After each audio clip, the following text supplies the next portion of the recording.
आज जो रीडेवलपमेंट का सब जगह खुल रहा है, it is purely out of commercial interest. People are not thinking of sustainability in redevelopment. आज अगर आपने एक्स्ट्रा FSI सब ये सब दे के आपने एक बिल्डिंग 4 माले की बिल्डिंग को 40 मंजिलाना बिल्डिंग बना दी, जब वो बिल्डिंग 30 साल बाद 40 साल बाद रीडेवलपमेंट को आएगी, तब रीडेवलपमेंट में तब क्या FSI दोगे आप? Why are we trying to get from Mumbai rather than give to this beautiful city of Mumbai? तो ये तो मतलब कहीं मुंबई को हम लोग आई बोलते हैं, आई से हम लोग ले ही क्यों रहे, दे क्यों नहीं रहे? हम कहते हैं प्लास्टिक बुरा, प्लास्टिक बुरा. अरे मैं तो कहता हूँ प्लास्टिक से अच्छा कोई मटेरियल है ही नहीं जो 10,000 साल तक कुछ नहीं होता उसको.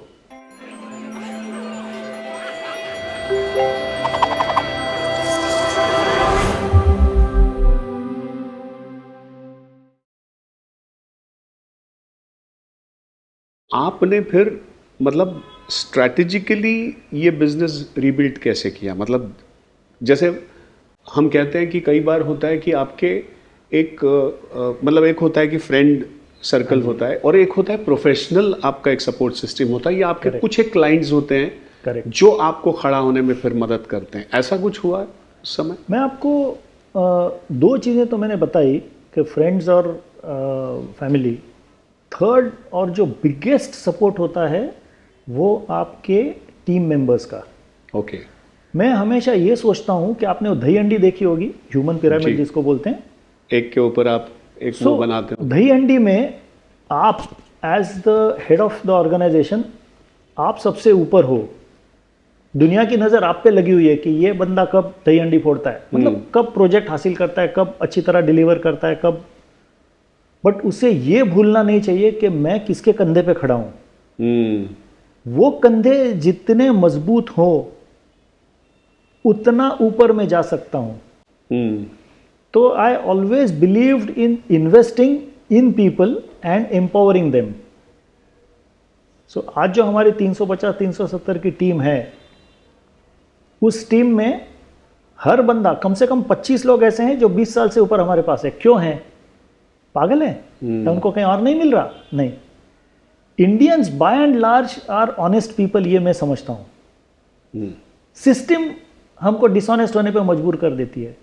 सो वंस यू से कि this is my path and I will walk on this path, तो उनको जो ऑनेस्टी के पाथ पे चलना है वैसे लोग आपके साथ जुड़ जाते हैं. फिर वो जब कहते हैं कि यार I am happy in this organisation, my self esteem is being taken care of, I am growing. Algebraic growth है, 1 2 3 4, 1 2 4 16, ज्योमेट्रिक ग्रोथ नहीं है. But I am very happy with it. ऐसे लोग आपके साथ टिकते हैं and they grow the organisation, they support you at bad times. So I personally believe I have been very fortunate in getting those kind of people also around me, those who are honest. Vision alignment में कहता हूँ, अगर उनका और हमारा vision alignment एक बार हो गया, उसके बाद छोटी मोटी गलतियां करें तो उसमें क्या फ़र्क पड़ता है यार. तो गलतियां तो मेरे से भी हुई है. दुबई जाने के लिए मेरे को किसी ने बाहर से न्योता तो नहीं दिया था, मैं खुद गया था, तो ये मेरी गलती है. तो मेरी गलती की वजह से मैंने पूरी कंपनी को नीचे खींच लिया, मगर सबके साथ पूरा वापस भी आ गया. और मेरे ख्याल से आई एम श्योर कि ये जो आपने ये जो लीप लिया था दुबई जाने का, और अगर आप शायद वो नहीं लेते, हाँ जी, तो उसके बाद का जो एक्सपीरियंस आपको मिला है, जो आपको लाइफ टाइम के लिए रहा है, शायद वो नहीं मिलता. बिल्कुल बिल्कुल. और ऐसे 10 दोस्त जुड़ नहीं पाते कि जिनको मैं समझता कि यार मेरी तकलीफ में मेरे को कितनी मदद कर सकता है. ऐसे मोमेंट में आपको पता चलता है कि हीरे कौन है और पत्थर कौन है. बिल्कुल, अपने कौन है, अपने कौन है, और बिल्कुल समझ में आता है. तो आपके बात से या जो भी मैंने सुना है कि आप बहुत ही एक सोच वाले हो. जैसे उदाहरणार्थ आप टिश्यूज़ नहीं इस्तेमाल करते हो क्योंकि आप समझते हो कि पेड़ों को काटना, क्योंकि टिश्यूज़ पेड़ से बनते हैं, राइट? बिल्कुल. तो आप मिनिमाइज बहुत करते हो ताकि आप पेड़ अगर उगा नहीं सकते हो तो कम से कम पेड़ को मतलब बचाओ, जो है उसको बचाओ. तो ये आपका सोच है. तो ये इस तरह की सोच या इस तरह का कल्चर आपके ऑर्गेनाइजेशन में भी होगा, तो वो किस तरह का है, अगर आप शेयर करेंगे? मतलब मैं ये सोचता हूँ कि धीरे धीरे हमारी, बिकॉज हमारा सारा काम ही पेपर का है, हमारे ड्राइंग्स पेपर पे बनते हैं, तो we internally we are trying to work towards a paperless office. बहुत सारी कंपनियों ने बहुत पहले से, IT इंडस्ट्री तो काफ़ी पहले से पेपरलेस हुई है, but architectural office, structural engineers office, ये पेपरलेस होना. ये तो बड़े बड़े पेपर्स पे, बड़े बड़े पेपर्स पे होता है। तो we are, unless final drawing है उसी को आप पेपर पे प्रिंट लेके करें। मैं अभी तक वो नहीं कर पाता, क्योंकि ड्राइंग मुझे अगर चेक करना है तो मुझे हार्ड कॉपी में ही चेक करना है, because I am the previous generation, but the entire new generation in my organization is working towards being paperless. That is point number 1. Okay. Second is sustainable construction, जिसको हम लोग कहते हैं कि what is after all sustainable or what is eco-friendly. See, I also believe that a structure, if it lasts for 500 years, is it not a better sustainable of course structure than a structure which is made out of sustainable material but lasts only 20 years or 30 years? Because you are reusing the resources more frequently compared to, so हम जैसे कहते हैं कि पुराना temple है जो 500 साल से खड़ा है, तो वो टेम्पल आज भी काम आ रहा है हमको। Is it not sustainable? जो जितनी क्वांटिटी का पत्थर 500 साल यूज किया गया, वो पत्थर आज भी खड़ा है, बिल्कुल अपने अपने ताकत से खड़ा है और अच्छी तरह से खड़ा है, और 500 साल खड़ा रहेगा अगर उसको हल्की सी मरम्मत की जाए। तो वो एक मेरा थॉट भी है कि अगर हम रिस्टोरेशन, और आज जो रीडेवलपमेंट का सब जगह खुल रहा है, it is purely out of commercial interest. People are not thinking of sustainability in redevelopment. Okay. क्योंकि आज अगर आपने एक्स्ट्रा FSI सब ये सब दे के आपने एक बिल्डिंग 4 माले की बिल्डिंग को 40 मंजिलाना बिल्डिंग बना दी, अब जब वो बिल्डिंग 30 साल बाद 40 साल बाद रीडेवलपमेंट को आएगी, तब रीडेवलपमेंट में तब क्या FSI दोगे आप? सही है। मतलब आप सोच ही रहे हो खाली 25 साल का, 30 साल का। अगर हमको 200 साल का सोचना है तो हमें रिपेयरिंग ही सोचना होगा, and spread the city laterally, not vertically. फिर मेरी सोच है, शायद इसमें कुछ खामियां होंगी, गलतियां होंगी, बट आई स्ट्रांगली बिलीव कि अगर इस दुनिया को जैसे आपको मिली उससे अच्छा खूबसूरत बना के जाना है, तो हमको मिनिमम रिसोर्स में ही काम करना पड़ेगा। जो रिसोर्सेस हमको मिलेंगे उसको मैक्सिमम लॉन्जेविटी के लिए कैसे यूज करें, ये सोचना है। जैसे आज रोड बनता है, हर साल वो रोड बन रही है, obvious reasons need not be discussed, but I believe उसमें कितना resources, natural resources are being reused, और जो उसमें से गड्ढे पड़ते हैं, वो गड्ढों में से जो मिट्टी निकलती है, वो मिट्टी फिर कहीं फेंकी जा रही है। So it's going in landfill. जहाँ पे लैंडफिल होता है वहाँ पे झाड़ नहीं उगते। So it's a lose situation for everybody. So I personally believe, because I believe that repairs and restoration, और जो word conservation है, so conservation of energy is so conservation of resources also. Conservation, ये आप जब आप redevelop कर रहे हो तो उसमें वो नज़रिया रख सकते हैं। जैसे मैं मतलब उदाहरण बताता हूँ, जैसे बम्बई में तो आपने देखा है कि जैसे पार्ला जैसा एक शहर है, छोटा शहर है, बहुत ही साल पुराना, उसका एक अपना एक पुराना एक कल्चर था, उसके पुराने वाड़े थे, पुराने बंगलोज थे जो वुडन थे, जो भी है मतलब ना पत्थर के थे। पूना में कई मतलब ऐसे हैं जो अब प्रभात रोड एक अभी भी बचा है, बट बाकी जो पुना है वो काफ़ी। तो ये जो चेंजेस हो रहे हैं, तो इसमें ये जो आप बोल रहे हैं ये उसी में लागू पड़ता है कि आप जब रीडेवलप कर रहे हो या उसको आप क्या कहते हैं FSI बढ़ा रहे हो, तो उसका नज़रिया ये होना चाहिए कि उसको एक और कई साल तक वो खड़ा हो और वो ब्यूटीफाई भी वैसे ही हो जैसे पुराना था, या उसके नज़दीक हो, या उसका जो एक मतलब कई बार होता है कि 4 बिल्डिंग है वो बहुत अलग अलग सी दिख रही है, पास हैं, तो उसका कोई हार्मनी नहीं है, उसका कोई देयर इज नो विजुअल, उसका कोई वो नहीं है, डिज़ाइन नहीं है। बिल्कुल। तो ये आपका इसके बारे में आपका क्या टेक है? जो क्योंकि ये जो शहर है ना वो बहुत, आपने जैसे कहा, ये बहुत रीडेवलप हो रहा है। बिल्कुल। लेकिन इसको सही तरीके से ब्यूटीफाई नहीं हो रहा है, सही तरीके से इसको एक होलिस्टिक लेवल से उसको देख नहीं पा रहे हैं। तो इस पे आपका क्या आपने पता नहीं 2-3 हफ्ते पहले हाई कोर्ट ने एक जजमेंट दिया है, शायद लोगों को अभी तक उस जजमेंट के रिपरकशंस का पता नहीं है। पूरा का पूरा फोर्ट एरिया 70 मीटर, मतलब 20 मंजिल की बिल्डिंगें बनेंगी, पूरा का पूरा fort area. Just imagine, 70 metre तक कंस्ट्रक्शन करने के लिए हाई कोर्ट ने अलाउ किया है, जो DCPR में था। ओके। तो फोर्ट की जो एक अपनी खूबसूरती थी, एक अपना एक शैलो स्ट्रक्चर्स और यूनिफॉर्मिटी थी।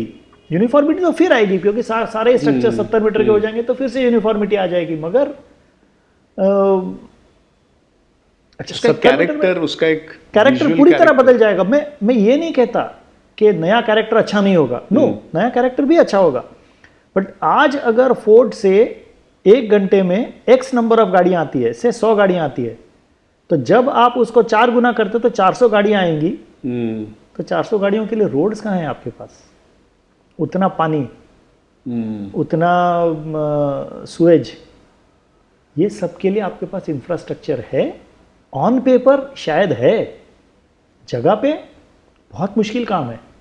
Being an engineer, I understand how difficult it is for the engineering fraternity to maintain this city, and that too you are doing it at the extreme southern tip of Mumbai.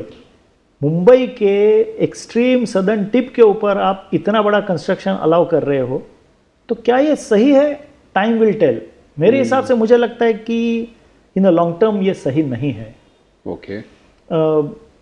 जगह है अपने पास, जगह नहीं है ऐसा नहीं। Why don't we go to Navi Mumbai, beyond Navi Mumbai? Correct. कोई किसी ने रोका है? जैसे एयरपोर्ट तो आप शिफ्ट कर ही रहे हो ना, मंत्रालय भी शिफ्ट कर दें, हाई कोर्ट भी शिफ्ट कर दो। किसने बोला है कि हाई कोर्ट जहां पे है वहीं पे रहना चाहिए? गुजरात ने ये किया है। करेक्ट। गांधीनगर बसाया ना पूरा, हम महाराष्ट्र में क्यों नहीं कर सकते? Why are we trying to get from Mumbai rather than give to this beautiful city of Mumbai? तो ये तो मतलब कई मुंबई को हम लोग आई बोलते हैं, आई से हम लोग ले ही क्यों रहे, दे क्यों नहीं रहे? ये थोड़ा सा जो short sighted decision making process है, जो those are sitting at the top उनका, तो वो थोड़ा सा अगर 200-500 साल का विजन अगर लेके कोई डिसीजन लेता है, तो ये जब ऐसे बड़े डिसीजंस होते हैं तो आप जैसे फोरसाइट वाले या आप जैसे इन लोगों का एक टीम नहीं होता है जिससे आप कंसल्ट करते हैं और फिर उसके बाद इसको एग्जीक्यूट किया जाता है, डिसीजंस लिया जाता है? ऐसा होता नहीं? कैसा है, हिंदू धर्म में 2 देवियां हैं, एक लक्ष्मी देवी है और एक सरस्वती देवी है। तो हम तो सरस्वती के पुजारी हैं, लक्ष्मी के पुजारी जो हैं वो हमेशा हावी होते हैं। मुंबई ये शहर ही पैसे वालों का है, तो डिसीजंस भी पैसे से ज़्यादा लिए जाते हैं। बट ये सही में बहुत ही थोड़ा सा क्या कहते हैं कि जैसा मैंने कहा कि पार्ला जैसा शहर है, पार्ला जैसा छोटा सा वो है ईस्ट पार्ला या पूना है, या जो भी मतलब पास है, जहाँ पे जो क्या कहते हैं हेरिटेज वाले, उसका एक अपना एक कैरेक्टर था, अपना एक कल्चरल कैरेक्टर है। पार्ला ईस्ट जो आप कह रहे हो उसका एक अपना एक कल्चरल कैरेक्टर है, आज भी वो मेंटेन्ड है। कितने साल तक रहेगा, time will tell. So but this is something that we are losing, right? बहुत स्पीड सी हम लोग कोस्टल रोड कर रहे हैं। कोस्टल रोड करके आप you are inviting a person from Kandivali to come in a car to south Mumbai for work, जो आज लोकल ट्रेन में आ रहा है। बट वो गाड़ी में भी आएगा और लोकल ट्रेन की भीड़ तो कम नहीं होगी। तो फिर वहां पे उतने रिसोर्सेस हैं या नहीं है, ये सोचने वाली बात है।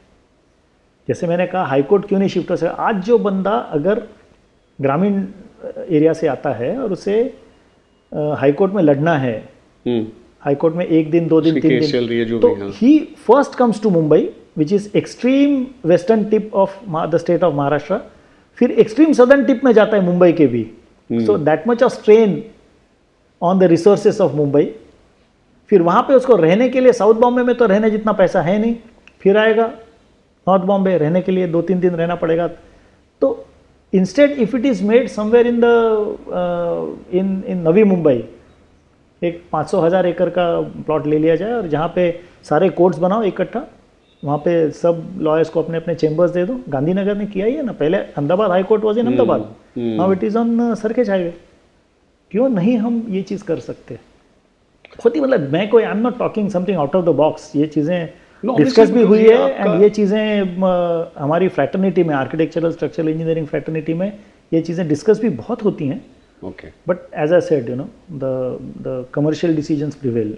Of course. और दूसरी बात ये भी है कि जैसे हमारे महाराष्ट्र के किले हैं, इतने किले हैं, शिवाजी महाराज ने इतने किले बनाए, उसको वो किया है, पेशवाज ने बनाए, इसको भी हम प्रिजर्व नहीं कर पाए, है ना। क्योंकि आप गुजरात में जाओ या अगर आप एमपी में जाओ तो वहाँ पे अगर देखो तो पैलेसेस हैं, या उदयपुर में जाओ उसको अच्छी तरह से प्रिजर्व, टूरिज्म का एक बड़ा रेवेन्यू वहाँ पे है ना। तो ये हमारे महाराष्ट्र में क्यों नहीं हुआ है? 2-3 चीज़ें हैं, मैं आपको बताऊं। किला ये वॉर मैकेनिज्म था, जो राजा किले में सुरक्षित रहता था, क्योंकि हेलीकॉप्टर से बॉम्ब डालने की सुविधा तब थी नहीं। आज का राजा किले में सुरक्षित नहीं है, क्योंकि हेलीकॉप्टर से बॉम्ब डालेगा, ड्रोन से बॉम्ब डालेगा। Today the fighting technique, so they have lost the purpose of creation. It was a part of war mechanism. आज वॉर वैसा नहीं खेला जाएगा, तो किले की जो आज एक हिस्टोरिक वैल्यू सिर्फ रह गई है, उसकी जरूरत नहीं रही, उसकी जरूरत नहीं रही उस स्ट्रक्चर की, उस तरह से बने हुए स्ट्रक्चर की। अच्छा, सेकंड पॉइंट ऐसा है कि किले जो हैं एक तो जमीन पे बांधे जाते थे और एक तो पर्वत के ऊपर बांधे जाते थे, कि it had a vision to control a big area. दुश्मन आ रहा है, इस एरिया से आ रहा है, यहाँ से आ रहा है, तो ये देखने के लिए भी किले ऊपर बनाए जाते थे। आज की तारीख में उतना ऊपर चढ़ना उतरना ये आम आदमी के ताकत के बाहर की बात है, तो access is a challenge. Third is, किले के ऊपर रहना अलाउड नहीं है। सूर्यास्त को किला पूरा खाली कर दिया जाता है, that's a rule of the land. तो उस वजह से ओवरनाइट आप रह नहीं सकते। अगर आपको चढ़ने के लिए 2-2.5 घंटे लगते हैं और उधर आप 2-2.5 घंटे रुकोगे और 2-2.5 घंटे का, तो आदमी बोलता है यार इतना ऊपर मैं क्यों जाऊंगा यार, इतना क्या है। अच्छा, ऊपर से व्यू लेने के लिए आज there are other gadgets, drones हैं, बिल्डिंग हैं, जहाँ से वही व्यू मिलता है आपको, तो किले पे जाएगा क्यों बंदा? जिसको शिवाजी महाराज के लिए एक कि मेरे महाराज, ये जो एक जिसको महाराज अपने लगते हैं, वही बंदा वहाँ पे जाके नहीं, पैट्रियटिज्म से भी ज़्यादा महाराज के प्रति श्रद्धा, वो वाला हिसाब है। अनफॉर्चुनेटली क्या हुआ है कि शिवाजी महाराज को हमने मराठी बना दिया है। वो हिंदुत्व के लिए लड़े यार, मराठी के लिए नहीं लड़े वो। तो शिवाजी महाराज किसके? मराठी लोगों के। गलत बात है, ये सबके थे। उन्होंने किसी पे अत्याचार नहीं किया, उन्होंने अत्याचार करने वालों को रोका।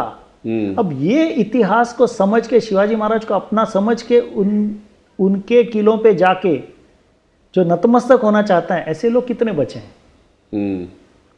किले पे ऊपर जाके चलो यार बियर पीते हैं, ऐसी भी सोच है आज की यंग जनरेशन की, आज की पीढ़ी की। तो अगर किले का हम लोग एडेप्टिव रीयूज करेंगे, जैसे आप राजस्थान की बात कर रहे थे, राजस्थान में काफ़ी सारे किले आज प्राइवेटली ओन्ड है। यही मैं कह रहा था। करेक्ट, तो इसलिए वहाँ पे सब कुछ चलता है, वहाँ पे शादियाँ होती है। आज हमारे यहाँ पे शादियाँ क्यों नहीं हो सकती? क्योंकि सूर्यास्त के बाद वहाँ पे रहने को अलाउड नहीं है।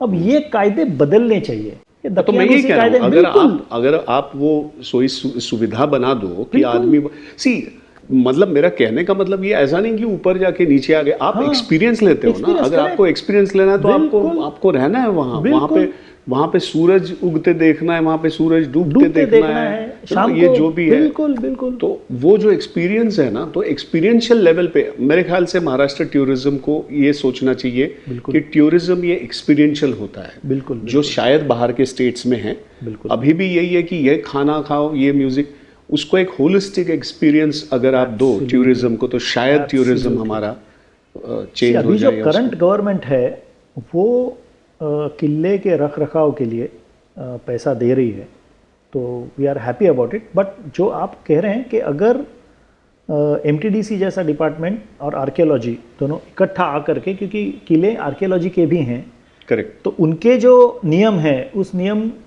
को इस तरह से ना चेंज किया जाए कि किले फिर खराब हो जाए, बट उनमें कुछ शिथिलता लाके, अगर उनका रखरखाव होके, अगर उसमें हम एडेप्टिव रीयूज के लिए बारे में सोच सकते हैं, तो ही ये किले जिएंगे। वरना तो हमको फिर फोटो दिखाने पड़ेंगे अगली जनरेशन को, भाई किला ऐसे हुआ करता था एक ज़माने में। जैसे डायनासोर के फोटो ही देखते हैं, फोटो भी नहीं, पेंटिंग्स ही देखते हैं हम लोग, तो उस तरह का हो जाएगा। मतलब ये भी है ना कि किले का भले ही वो पैलेस ना हो, वो शायद युद्ध के लिए बने हो, लेकिन वो उस तरह का जो पर्पस था, उसका भी जो आर्कियोलॉजिकल या हेरिटेज का एक इंफॉर्मेशन एक्सपीरियंस दिया जाए, तो शायद it can be a different. Perspective. बहुत टूरिस्ट आएंगे, बट आज टूरिस्ट एक्सपीरियंस के साथ साथ कंफर्ट भी चाहता है।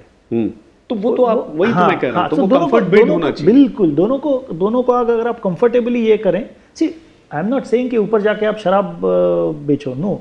अगर उसका पावित्र्य अगर हमें रखना है तो ऊपर जाके शराब ना बेचें, पक्का, ये तो कोई, मगर ऊपर जाके उसको ये भी तो एक्सपीरियंस होना चाहिए कि भाई हाँ मैं आया हूँ तो ऊपर एक कंफर्टेबल एयर कंडीशन टेंट्स ही बनाओ, ताकि वो टेंट्स कल निकाल भी सकें, बनाओ, उसके अंदर कंफर्टेबली बैठेगा, व्यू मिलेगा उसको, स्ट्रेटेजिक लोकेशन। तो मेरे ख्याल से ये चीज़ें बिल्कुल की जा सकती है। हम जो बात करें इसका पर्पस यही है कि ये आगे चल के ऐसा कुछ सुधार अगर हो तो महाराष्ट्र में एक अलग तरह का टूरिज्म जो आर्कियोलॉजिकल या हेरिटेज स्ट्रक्चर्स हैं, बिल्कुल, उनको लेके कुछ ये की बना जाए, इसलिए मैं कह रहा हूँ। आज रिलीजियस टूरिज्म महाराष्ट्र में बहुत हैं। कुंभ होता है तो 1.5-2 करोड़ लोग आते हैं सही नासिक में, तो रिलीजियस टूरिज्म बहुत हैं। और नासिक के अगल बगल में ही 10-12 किले हैं, वहाँ पे वो 1.5 करोड़ में से कितने जाते हैं, ये सोचने वाली बात है। और क्यों नहीं जाते, ये भी सोचने वाली बात है सर। तो मेरे ख्याल से मैंने ये भी देखा है, सुना है कि आप आने वाले जनरेशन के लिए या जो भी यंग आर्किटेक्चर्स इंजीनियर्स हैं उनके लिए बहुत काम करते हैं। तो ये किस तरह का काम कर रहे हैं? जैसे आप मेंटर भी बहुत यंग इंजीनियर्स को करते हैं, आपके अंडर जो इंटर्न्स कर रहे हैं उनके लिए भी आप बहुत एक अलग तरह का कल्चर पर्सपेक्टिव्स देते रहते हैं, वो क्या है ज़रा बताइए प्लीज़। नहीं, बहुत तो काम करता हूँ ऐसा मैं नहीं कहूँगा, मगर आई ऑलवेज बिलीव कि जो आपके पास है अगर आप आपके साथ लेके जाओगे तो उसका कोई मतलब नहीं है। जो आपके दिमाग में है वो चीज़ें अगर आप शेयर नहीं करोगे, so teaching is my passion. तो I teach in a few colleges, that is point number 1. Then I am on the government committee of educational institutions like MSBT है, Maharashtra State Board for Technical Education. Okay. They are the apex body who is technically controlling all the diploma engineering colleges in Maharashtra. तो वहाँ पे I contribute my knowledge with them. Then हमारे office में तो मैं ये कहूँगा कि we have different divisions. So अगर किसी बंदे को लेबोरेटरी में जाके लेबोरेटरी ट्रेनिंग लेना है, बिकॉज मटेरियल साइंस जब तक आपको समझ में नहीं आता तब तक आप उस मटेरियल का सही उपयोग नहीं कर सकते। तो वो उस बंदे को अगर मटेरियल्स में काम करना है तो he is free to go and explore different materials. और डिफरेंट मटेरियल्स मतलब मैं ये सोचता हूँ कि जैसे अगर आप किचन में खाना बनाना, या थियोरी कितना भी सिखाओ, जब आप एक्चुअली उसको बनाना शुरू नहीं करते, वैसा है वो भी, जो भी मटेरियल है उसको आप फील नहीं करोगे तब तक वो जैसे हम कहते हैं ना, जो शिल्पकार होता है वो अगर क्ले को अगर वो हाथ नहीं डाले उसको बनाए नहीं तब तक मतलब ही नहीं है, मतलब वो he won't be able to create ऐसा। करेक्ट। तो वो ये क्योंकि ये मटेरियल साइंस से ज़्यादा फिजिक्स स्टूडेंट्स या फिजिक्स में जिसको गति हो या लाइकिंग हो वो ज़्यादा वो करते हैं, लेकिन आप के हिसाब से शायद इंजीनियर्स को भी ये मटेरियल साइंस का एक फील होना या ज्ञान इनसाइट्स होना बहुत ज़रूरी है, राइट? बहुत ज़्यादा। आर्किटेक्ट्स को, इंजीनियर्स को, सी जैसे प्लास्टिक है, हम कहते हैं प्लास्टिक बुरा, अरे मैं तो कहता हूँ प्लास्टिक से अच्छा कोई मटेरियल है ही नहीं। जो 10,000 साल तक कुछ नहीं होता उसको, है कोई और मटेरियल? लोहा, कंक्रीट, ब्रिक 10,000 साल टिकेगा, प्लास्टिक टिका रहेगा, आप जमीन में गाड़ दो तो भी टिका रहेगा। तो क्यों हम इस सब्जेक्ट पे मैक्सिमम, सी प्लास्टिक का disposal has to be proper. अगर हम प्लास्टिक के फाउंडेशंस बनाएं तो फाउंडेशन तो 10,000 साल चलेगा। इसके ऊपर कितना R&D हो रहा है और कितना R&D होना चाहिए। प्लास्टिक के घर बनाएं। आपने ये हमने सभी ने ये सुना है कि महाभारत में, मतलब 7,500 साल पहले लाक्षागृह बनाया था कौरवों ने पांडवों को जिंदा जलाने के लिए। मकसद गलत था, मगर लाख जिसको बोलते हैं वैक्स, उस वैक्स से पूरा पैलेस, और वो पैलेस पांडवों को उन्होंने दे दिया इस हिसाब से कि जब पांडव अंदर चले जाएंगे तो उसको हम एक आग लगा देंगे तो एक झटके में सब जल जाएगा और पांडव उसमें भस्म हो जाएंगे। ये उसका मकसद गलत था, मगर अगर वैक्स से पैलेस बनाने का कसब हुनर हमारे पास था 7,500 साल पहले, तो आज कहाँ है? आज हम प्लास्टिक से उस तरह का घर, और वो प्लास्टिक जिसको हम fire damage, fire retardant coating कर दें तो आग नहीं पकड़े, तो प्लास्टिक के घर बनाए तो शायद 10,000 साल चले। तो हम जो सस्टेनेबिलिटी की बात कर रहे थे या इको फ्रेंडलीनेस की बात कर रहे थे, आज जो हम प्लास्टिक बंद करने की बात करें, बिकॉज प्लास्टिक का गलत इस्तेमाल हो रहा है, उसके जो डिस्पोजल गलत है सर। थैलियां भी बनती हैं, उसका मतलब क्या कहते हैं उसको, कि वो इतना उसका ओवर यूज गलत तरीके से हो रहा है कि वो कहीं भी फेंका जाता है, कहीं भी हो गई। इसीलिए हम प्लास्टिक का वो कह रहे हैं, अगर वो सब वो करके उसका सही इस्तेमाल करें, सही यूज में लाएं, बिल्कुल, तो शायद मेरे ख्याल से मतलब नॉट ओनली फॉर फूड, जैसे दरवाजे हैं प्लास्टिक का बनते भी हैं, टेबल चेयर्स हैं, करेक्ट, कुर्सियां, प्लास्टिक के एंडलेस यूसेजेस हैं जिसको पूरी तरह से एक्सप्लोर होना चाहिए, ये मैं समझता हूँ। सो ये मटेरियल साइंस का ही बिल्कुल सर, बिल्कुल। है, जहाँ और पे अगर आपको ये थॉट भी उसी से आता है कि भाई मैं एक मटेरियल ऐसे क्रिएट करने की कोशिश कर रहा हूँ, जैसे मैंने कहा कि कोई स्ट्रक्चर 500 साल ही क्यों, 5,000 साल क्यों नहीं? अगर 5,000 साल चलेगा अगर कोई स्ट्रक्चर, तो it will become very very very sustainable. So Chetan ji, मैं हमेशा कहता हूँ कि हमारी जनरेशन बहुत ही खुशकिस्मत है कि हमने बहुत सारे ट्रांजिशंस देखे हैं। मतलब मैं जब छोटा था तो ऐसे घर देखे हैं जहाँ पे टेलीफोन नहीं हुआ करता था, टीवी नहीं हुआ करता था, मेरे घर पे नहीं था, हमारे घर पे नहीं था। और हमने आज हम एआई पे पहुँचे हैं जहाँ पे एआई यूज़ किया जाता है। तो हमने ये सारे ट्रांजिशंस देखे हैं, टेक्नोलॉजी ट्रांसफॉर्म होती देखी है, सब कुछ देखा है, राइट। तो आप आगे क्या देखते हो कि एआई हो रहा है या बहुत सारे डेवलपमेंट्स हो रहे हैं, बहुत सारे क्या कहते हैं पर्सपेक्टिव्स आ रहे हैं, डिफरेंट पर्सपेक्टिव, ग्लोबलाइज हो रहा है, सब कुछ हो रहा है। तो ये जो स्ट्रक्चरल इंजीनियरिंग है या हेरिटेज इंजीनियरिंग है, इसको लेके आप आगे क्या सोच रहे हो या इसको आगे कैसे लिया जा सकता है, कैसे इसको क्या कहते हैं कि प्रोग्रेसिव बनाया जा सकता है? इस पे आप अगर आप कुछ शेयर करना चाहें तो। सी, ऑटोमेशन, रोबोटिक्स, एआई, इन चीज़ों से अगर ताकत, सत्ता कुछ ही लोगों के हाथ में जाने वाली है तो ये बहुत गलत बात होगी। क्योंकि man gets power, he uses it, then he misuses it and then he loses it. तो ये सर्कल में से हर पॉलिटिशियन भी जाता है।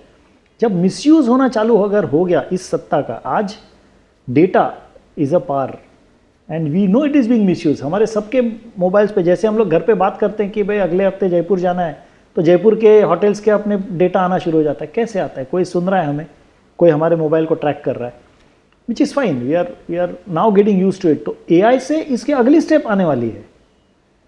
एआई से तो जो आज रिकॉर्ड कर रहे हो वो शायद आपके पहले कोई एयर भी कर देगा। How do you know that it's not going to happen? So ये सब चीज़ें सोच के अगर आर्टिफिशियल इंटेलिजेंस का यूज़ हो रहा है, आज के तारीख में हम सोचते हैं कि रोबोज सर्जरी कर रहे हैं, तो फिर सर्जन्स क्या करेंगे? सेकेंड थॉट प्रोसेस इज,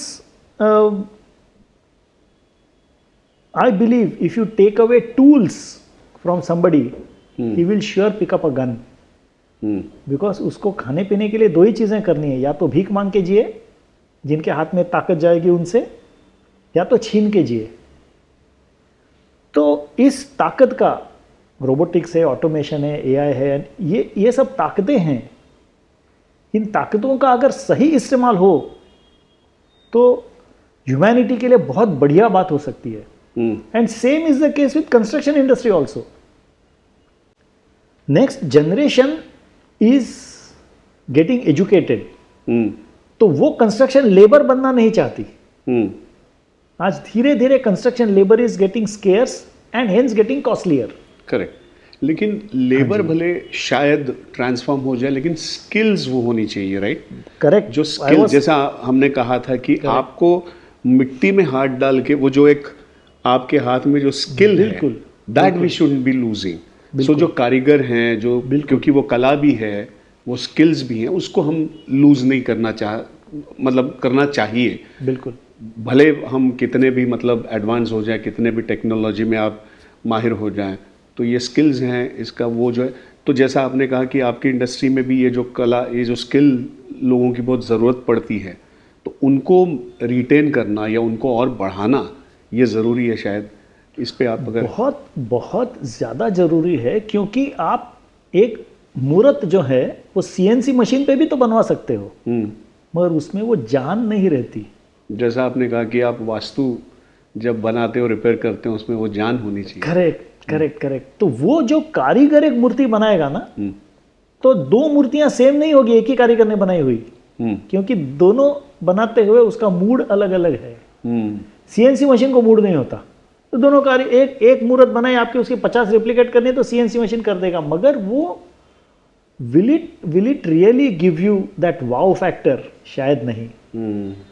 तो आज कैसा है कि मार्बल की मूर्त अगर आपको 100 रुपए की मिल रही है, तो हूबहू वैसे ही मूर्त एफआरपी की आपको 20 रुपए में मिल रही है। तो लोग 20 रुपए की प्रिफर करते हैं, क्योंकि वो मार्बल की मूर्त पे 100 रुपया खर्चा करना नहीं चाहते। और जैसा समाज वैसा कारीगर। तो जैसा हम जर्मनी में जाते हैं, हम कहते हैं यूरोप में कई बार कई जगह पे जाते हैं, जो हमारे देश में भी है, कि हम देखते हैं कि उसका एक अपना कैरेक्टर बना हुआ है, डेवलपमेंट्स हैं, सारी मॉडर्न एमिनिटीज़ हैं, मॉडर्न एडवांसेस हैं, टेक्नोलॉजी है, सब कुछ है, लेकिन उसका अपना एक कैरेक्टर मेंटेन्ड है, या उसकी अपनी एक ब्यूटिफिकेशन है। तो ये अपने देश में होना चाहिए, होगा? आपको क्या लगता है?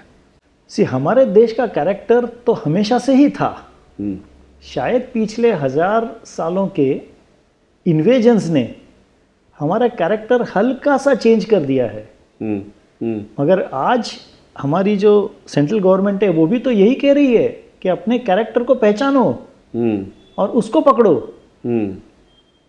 आप सोचिए, अगर हम 140 करोड़ लोग एक दिशा में देखने लग गए, तो दुनिया की कोई ताकत हमको नंबर 1 कंट्री होने से रोक नहीं सकती। आज हम नहीं देखते, देखेंगे 10 साल बाद देखेंगे। आप जो कह रहे हो जर्मनी और इसका उदाहरण दे रहे हो, हम तो सिर्फ 75 साल का देश है। खैर भारतवर्ष तो 10,000 सालों का है, शायद उससे भी बड़ा है, मगर India as a secular country 75 साल का ही है। जर्मनी पे इतने इन्वेजन्स हुए थे पता नहीं, बाकी सब डेवलप कंट्रीज में इतने इन्वेजन्स हुए थे पता नहीं, उन्होंने इन्वेजन्स किए हैं। इंडिया पे हर यूरोपियन कंट्री वाला आके अपनी किस्मत आजमा के गया है, यहाँ पे लूट के गया है हमको। आज हम जो सोच रहे हैं, एक दिशा में देखने की बात कर रहे हैं, बड़ी ओपनली बात कर रहे हैं, उससे मुझे लगता है 10 साल में, संदीप जी आप जो एक चित्र देख रहे हैं इंडिया का, वो चित्र हमें ज़मीन पे देखने को मिलेगा 10 ही सालों में, मैं कहता हूँ।